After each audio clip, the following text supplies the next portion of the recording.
Ohayo gozaimasu. Kire? Kire ni dekita? Yan. Ohayo. Oto-san. Ah, soko. Dana ga oru. Ohayo gozaimasu. Nozoite ikimasu. Mau ikut? Hah? Mau ikut? Ayan, ka-farmer na yung mga binhi ng palay na ginawa natin. It's morning. Otos ang ima, Nanji. 6 時. Ayan. Ang oras po natin ngayon ay nasa alas 6 ng umaga. Ito na yung mga binhi ng palay na itatanim natin sa ating basakan. Ayan. Ayan, meron na siyang 9 days ngayon. Simula ng pagpunla natin. Ayan na yung resulta niya. Wow.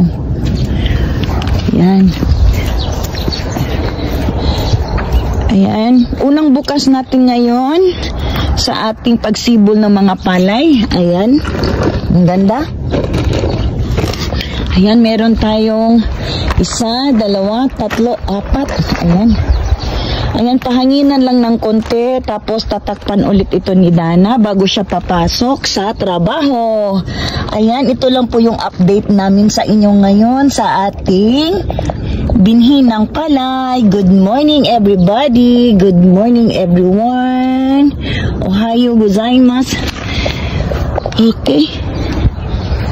Ayan, tapos bibigyan ko pa kayo ng update hanggang sa mai-transplanting natin siya sa Kalayaan. Mga binhi natin. Meron na silang 17 days. Ayan, at ayun si Dana. Ayan. Ayan, nilinis na yung daanan sa tubig. Dahil naka-ready na yung basakan natin. Ayan, nilinis niya, oh. Hanggang dito. Ayan. Hanggang dun. Kasi, mga ilang linggo na lang, ay magpatubig na tayo sa palayan. Ayan, at ito yung tataniman natin na nabungkal na. Ayan, ready na yan sa patubig. Ready na yan sa patubig. Kaya naghintay na lang tayo ng araw para mapatubigan natin siya dahil kailangan ang mauna muna ay doon. Nagsimula na doon magpatubig at tayo naman ang susunod. Dahil yung tubig natin ay nanggaling sa bukid na yun, no? Ayun, may dam tayo doon. Ayan. Tsaka dito tayo kukuha ng tubig. Ayan. Ayan yung magbibigay ng, sila yung magsusupply ng tubig sa atin dito. Kaso nga lang, hindi tayo pwedeng maunang magpatubig sa ating palayan dahil kailangan mas mauna doon. Yan, kumbaga palitan. Ayun si Dana. Ayan, nalinis niya.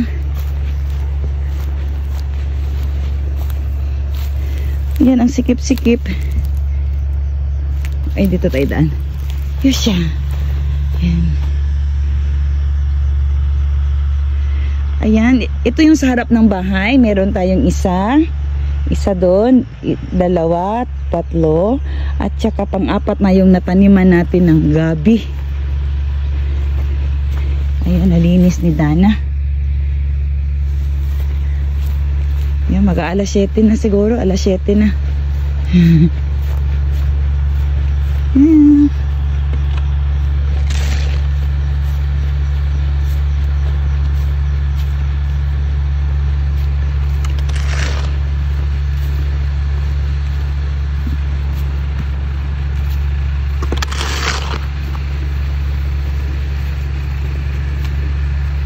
Ayan, naka-headset na naman, hindi tayo maririnig. Okay, naka-headset yan, nagra-radyo.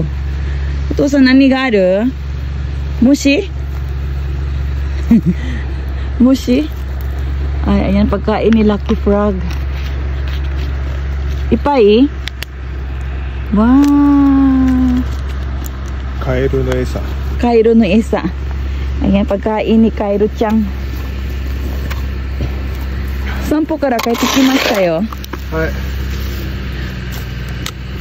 Yun da kedo nakanaka. Dote kara. So Cairo Chang ga urishi da ne.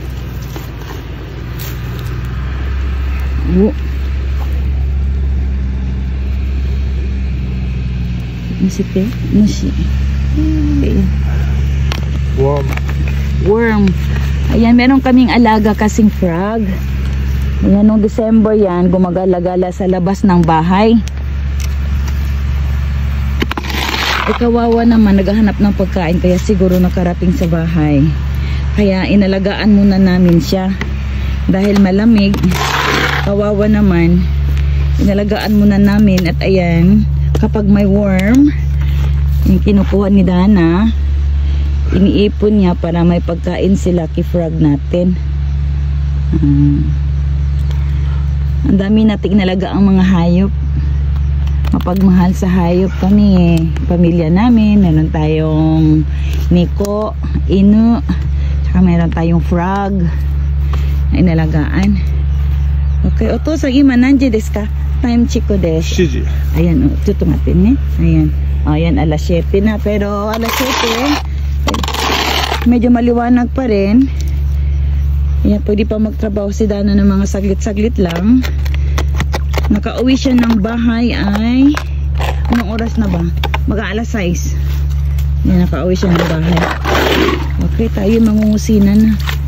Ito sa mo choto gambaru? Hai.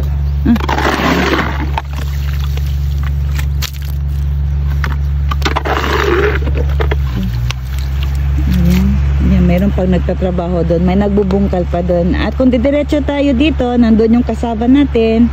Kaso ayaw ko na siyang puntahan dahil mag-aalas 7 na. Ayan yung kapaligiran natin. Ayan siya. Pag alas 7 medyo maliwanag pa sa bundok na yan. Ayan, nakatago na si Sunset. Diyan nakatago si Sunset.